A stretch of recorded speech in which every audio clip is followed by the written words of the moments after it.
ಉತ್ತರಾಖಂಡ್ ಚುನಾವಣಾ ಪ್ರಚಾರದಲ್ಲಿ ಡಿಕೆ ಸುರೇಶ್ ವಿರುದ್ಧ ಪ್ರಧಾನಿ ಮೋದಿಯವರು ಪರೋಕ್ಷವಾಗಿ ವಾಗ್ದಾಳಿಯನ್ನು ನಡೆಸಿದ್ದಾರೆ.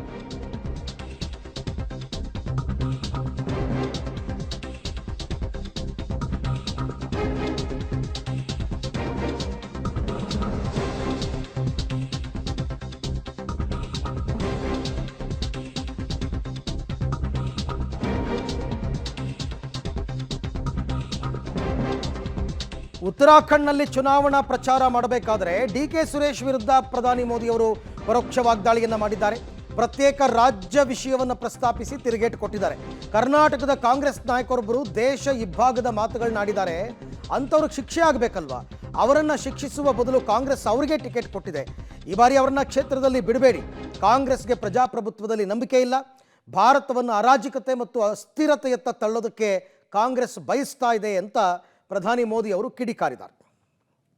कर्नाटक में कांग्रेस के एक बड़े नेता ने दक्षिण भारत को देश से अलग करने की बात कही, दो टुकड़े करने की बात कही.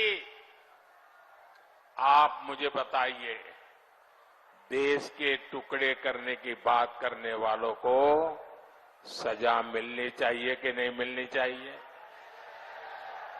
सजा मिलनी चाहिए कि नहीं मिलनी चाहिए? सजा मिलनी चाहिए कि नहीं मिलनी चाहिए?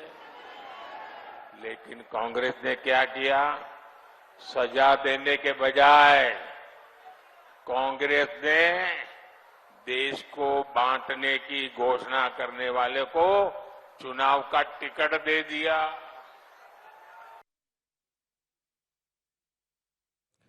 ಓಕೆ, ಪ್ರಧಾನಿ ಮೋದಿಯವರು ಉತ್ತರಾಖಂಡ್ ಚುನಾವಣಾ ಪ್ರಚಾರದಲ್ಲಿ ಆಡಿರ್ತಕ್ಕಂಥ ಮಾತು, ಕರ್ನಾಟಕದ ಕಾಂಗ್ರೆಸ್ ನಾಯಕರೊಬ್ಬರು ದಕ್ಷಿಣ ಭಾರತವನ್ನು ಅಂದರೆ ಉತ್ತರ ದಕ್ಷಿಣ ಅಂತ ಎರಡು ಭಾಗ ಮಾಡೋದಕ್ಕೆ ಹೊರಟಿದ್ದಾರೆ. ಅಂಥವರಿಗೆ ಶಿಕ್ಷೆ ಆಗಬೇಕು.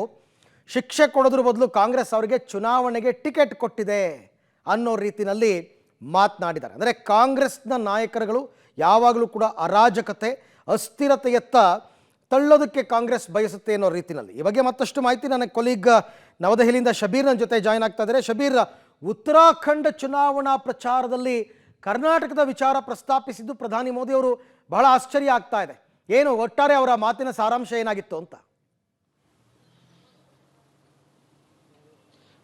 ಅರವಿಂದ್, ಕರ್ನಾಟಕವನ್ನ ಅಥವಾ ಏನು ಡಿ ಕೆ ಸುರೇಶ್ ಅವರ ಹೇಳಿಕೆಯನ್ನು ಪ್ರಸ್ತಾಪ ಮಾಡೋ ವಿಚಾರ ಮುಖ್ಯವಾಗಿ ಕಾಂಗ್ರೆಸ್ ಯಾವ ರೀತಿಯಾದಂತಹ ಆಡಳಿತವನ್ನ ಮಾಡಿದೆ ಮತ್ತೆ ಅರಾಜಕತೆ ಸೃಷ್ಟಿಸುವಂತಹ ಪ್ರಯತ್ನಗಳನ್ನ ಹೇಗೆ ಮಾಡ್ತಿದೆ ಅನ್ನುವಂಥ ವಿಚಾರಕ್ಕೆ ಸಂಬಂಧಪಟ್ಟಂತೆ ಮಾತನಾಡ್ತಾ ಡಿ ಕೆ ಸುರೇಶ್ ಅವರ ಹೇಳಿಕೆಯನ್ನು ಕೂಡ ಅವರು ಉದಾಹರಣೆಗಾಗಿ ಪರಿಗಣಿಸುವಂತ ಕೆಲಸವನ್ನ ಕೂಡ ಮಾಡಿದ್ರು.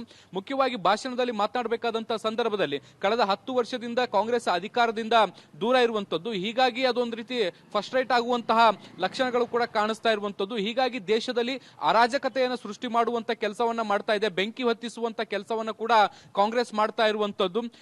ಏನು ಕಾಂಗ್ರೆಸ್ಗೆ ಪ್ರಜಾಪ್ರಭುತ್ವ ವ್ಯವಸ್ಥೆಯಲ್ಲಿ ನಂಬಿಕೆ ಇಲ್ಲ, ಹೀಗಾಗಿ ದೇಶವನ್ನ ದಾರಿ ತಪ್ಪಿಸುವಂತ ಕೆಲಸವನ್ನ ಕೂಡ ಮಾಡ್ಲಾಗ್ತಾ ಇದೆ ಅನ್ನುವಂತ ಆರೋಪವನ್ನ ಮಾಡಿದ್ರು. ಇದ್ರ ಜೊತೆಗೆ ಇಡೀ ದೇಶವನ್ನ ಇಬ್ಬಾಗ ಮಾಡುವಂತಹ ಪ್ರಯತ್ನವನ್ನ ಕೂಡ ಕಾಂಗ್ರೆಸ್ ಮಾಡ್ತಾ ಇರುವಂತದ್ದು. ದಕ್ಷಿಣ ಭಾರತದ ಒಬ್ಬ ಎಂಪಿ ಕಾಂಗ್ರೆಸ್ನ ಎಂಪಿ ಇಡೀ ದೇಶವನ್ನ ಒಡೆಯುವಂತ ಮಾತನ್ನ ಆಡಿದ್ದಾರೆ. ಅವರನ್ನ ಶಿಕ್ಷಿಸುವ ಬದಲು ಅವರಿಗೆ ಟಿಕೆಟ್ ಅನ್ನ ಕೊಟ್ಟು ಮತ್ತೆ ಚುನಾವಣೆ ಅಖಾಡಕ್ಕೆ ಇಳಿಸಿದೆ ಅನ್ನುವಂತ ಆರೋಪವನ್ನ ಮಾಡಿದ್ದಾರೆ. ಸೊ ಈ ಮೂಲಕ ಅವರು ಪರೋಕ್ಷವಾಗಿ ಅನಂತಕುಮಾರ್ ಹೆಗಡೆ ಅವರಿಗೆ ಟಿಕೆಟ್ ಅನ್ನ ತಪ್ಪಿಸಿರುವಂತದ್ದನ್ನು ಕೂಡ ಸಮರ್ಥಿಸಿಕೊಂಡಂತಾಗಿರುವಂತದ್ದು. ಕಾಂಗ್ರೆಸ್ ಯಾವ ರೀತಿಯಾದಂತಹ ಆಡಳಿತವನ್ನ ಮಾಡಿತ್ತು ಅನ್ನುವಂಥದ್ದನ್ನ ಉದಾಹರಣೆ ನೀಡ್ತಾ ಡಿ ಕೆ ಸುರೇಶ್ ಅವರ ಹೇಳಿಕೆಯನ್ನು ಕೂಡ ಈ ಒಂದು ಭಾಷಣದ ತಮ್ಮ ಎಲ್ಲ ಮಾಹಿತಿಗಾಗಿ ಧನ್ಯವಾದ. ಒಟ್ಟಾರೆ ಕಾಂಗ್ರೆಸ್ ಪಕ್ಷದ ಬಗ್ಗೆ ಜನಾಭಿಪ್ರಾಯವನ್ನ ಮೂಡಿಸುವಂತಹ ಪ್ರಯತ್ನ ಅದನ್ನು ಚುನಾವಣೆ ಸಂದರ್ಭದಲ್ಲಿ ಎಲ್ಲರೂ ಕೂಡ ಮಾಡ್ತಾರೆ. ಉತ್ತರಾಖಂಡ್ ಆದ್ರೇನು ಮತ್ತೊಂದು ಕಡೆ ಆದ್ರೇನು ಕಾಂಗ್ರೆಸ್ ಪಕ್ಷದ ವಿರುದ್ಧವಾಗಿ ಮಾತನಾಡಬೇಕಾದ್ರೆ ಈ ವಿಚಾರ ಪ್ರಸ್ತಾಪ ಮಾಡಿದ್ದಾರೆ. कर्नाटक में कांग्रेस के एक बड़े नेता ने दक्षिण भारत को देश से अलग करने की बात कही, दो टुकड़े करने की बात कही. आप मुझे बताइए, देश के टुकड़े करने की बात करने वालों को सजा मिलनी चाहिए कि नहीं मिलनी चाहिए? सजा मिलनी चाहिए कि नहीं मिलनी चाहिए? सजा मिलनी चाहिए कि नहीं मिलनी चाहिए? लेकिन कांग्रेस ने क्या किया? सजा देने के बजाय कांग्रेस ने देश को बांटने की घोषणा करने वाले को चुनाव का टिकट दे दिया।